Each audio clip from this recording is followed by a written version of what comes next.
जरूरत पड़ने पर अपने ही काम आते हैं। दवाइयाँ और जरूरी सामान अपने नजदीकी मेडिकल स्टोर से ही मंगवाएं। लोकल को सपोर्ट करें। डाउनलोड करें आयु ऐप। सबसे तेज, सबसे भरोसेमंद। शुरू करते हैं कोटा नगर निगम चुनाव 2020 को लेकर इस वक्त की बड़ी खबर। कांटे की टक्कर के बाद बाड़ेबंदी का दौर शुरू हो चुका है। बीजेपी ने अपने पार्षदों को बूंदी रोड स्थित रिजॉर्ट में रखा है। महापौर चुनाव तक पार्षदों को ले जाया जा सकता है मध्य प्रदेश। उधर कांग्रेस फिलहाल नहीं कर रही कोई बाड़ेबंदी। कोटा दक्षिण में दोनों पार्टियों के 36 से 36 पार्षद हैं। कोटा उत्तर के अंदर कांग्रेस अपना बोर्ड बना रही है, वहां पूर्ण बहुमत कांग्रेस के पास है, लेकिन दक्षिण के अंदर भी कांग्रेस ने पूरे तरीके से इस पूरे निगम के चुनाव को फंसा दिया।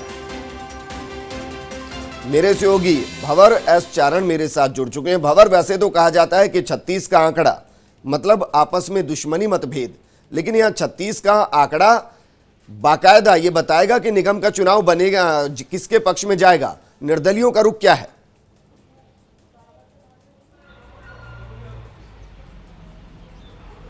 देखिए, फिलहाल तो 36 का आंकड़ा बीजेपी और कांग्रेस के बीच में है और बीच में फंसी है मेयर की कुर्सी। लेकिन अब चूंकि आंकड़ा 36-36 पर बीजेपी कांग्रेस दोनों का अटक गया है और जैसा आप बता रहे हैं कि बाजी अब जो है वो निर्दलियों के हाथ में है, तो रिसोर्ट पॉलिटिक्स शुरू हो गई, रिसोर्ट राजनीति शुरू हो गई, जिसे हम बाड़ाबंदी शब्द का भी जिसके लिए उपयोग करते हैं। फिलहाल मैं कोटा में बूंदी रोड के माहेश्वरी रिसोर्ट पर खड़ा हूं, जहां बीजेपी के सारे जो जीते हुए पार्षद थे उनकी पहले मीटिंग बुलाई गई, बैठक की गई, रणनीति तैयार की गई और बाद में यहां से इन सभी विधायकों को शिफ्ट किया जा चुका है मध्य प्रदेश के लिए। ये माहेश्वरी रिसोर्ट के अंदर की तस्वीरें मैं आपको दिखा रहा हूं। फिलहाल यहाँ का स्टाफ पूरी तरह से रिलैक्स है और पूरा जो रिसोर्ट आप देखेंगे उसमें सन्नाटा पसरा हुआ है, पूरा रिसोर्ट खाली है। लेकिन रात रणनीति इसी रिसोर्ट में बनी थी। रात तक यहीं पर बीजेपी के सारे पार्षदों का जमावड़ा था और इस रिसोर्ट से अब जो सारे पार्षद हैं उनको शिफ्ट करके और कोटा से मध्य प्रदेश ले जाया जा चुका है।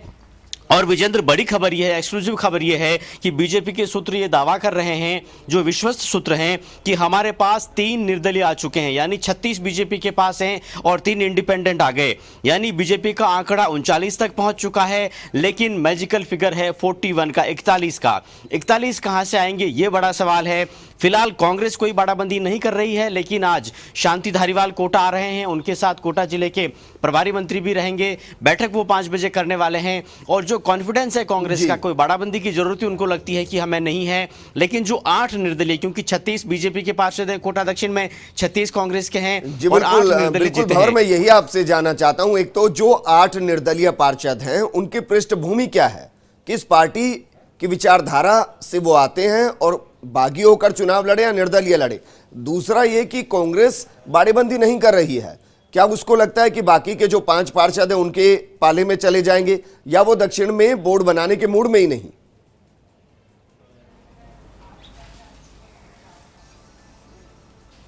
देखिए, कांग्रेस की तरफ से यूडीएच मंत्री शांति धारीवाल ये दावा कर चुके हैं कि कोटा दक्षिण में बोर्ड कांग्रेस का बनेगा। तो आप ये मान के चलिए कि ये जो बयान भर है वही उनकी गंभीरता को दिखाने के लिए पर्याप्त है कि कोटा दक्षिण में बोर्ड कांग्रेस का बनेगा। और फिर विजेंद्र, आप देखिए, जब प्रदेश में आपकी सत्ता होती है और मुकाबला जब बराबरी का होता है तो आपको बढ़त हासिल होती है इस बात की कि राज आपका है, प्रदेश में सत्ता आपकी है, तो जाहिर तौर पर उसके बहुत सारे फायदे स्वाभाविक रूप से आपकी तरफ डाइवर्ट हो जाते हैं। कांग्रेस का कॉन्फिडेंस ये है कि 36 हमारे खुद के जीते हुए पार्षद है, जिनमें से कोई टूट नहीं सकता। 4 हमारी पृष्ठभूमि के हैं, हमने बागियों पर एक्शन लिया ही नहीं था, तो वो 4 हमारे ही पास आने हैं और राज हमारा है, तो हम 1-2 और पार्षदों को अपनी तरफ लाने में कामयाब रहेंगे। तो फिलहाल तो मैं आपको ये कह सकता हूं कि कोटा दक्षिण में बोर्ड बनाने में आज दिन तक की जो तस्वीर है उसमें कांग्रेस बीजेपी से ज्यादा कॉन्फिडेंट है। बीजेपी बाड़ाबंदी कर रही है, कांग्रेस ने अपने पार्षदों को खुला छोड़ रखा है और धारीवाल दावा कर चुके हैं कि बोर्ड हम बनाएंगे। तो अब आप देखिए कि मुकाबला बहुत रोचक और रोमांचक हो चुका है और रोमांचक भी डबल रोमांचक हो चुका है, क्योंकि विजेंद्र, आप देखिए, कुल मिलाकर के कोटा दक्षिण की गणित कहती है कि 80 वार्ड हैं, 36 बीजेपी के पास, 36 कांग्रेस के पास, 8 निर्दलीय हैं, 4 कांग्रेस पृष्ठभूमि के और 4 बीजेपी पृष्ठभूमि के, यानी मुकाबला 40-40 पर अटका हुआ है। बीजेपी कह रही है कि हम 39 हो चुके हैं, लेकिन 41 कैसे होंगे, ये उनको जोर आजमाइश करनी है महापौर के मेयर के चुनाव तक। और कांग्रेस के लिए शांति धारीवाल आज कोटा आ रहे हैं, तो माना जा रहा है कि कुछ कांग्रेस की रणनीति का आज खुलासा हो सकता है। बिल्कुल भंवर, शुक्रिया हमारे साथ जुड़ने के लिए। आप नजर बनाकर रखिएगा, क्योंकि ये 36 का आंकड़ा नहीं, दरअसल हो सकता है कि मेयर के नाम को लेकर, चेहरे को लेकर भी 36 का आंकड़ा दिखाई दे। इस बुलेटिन में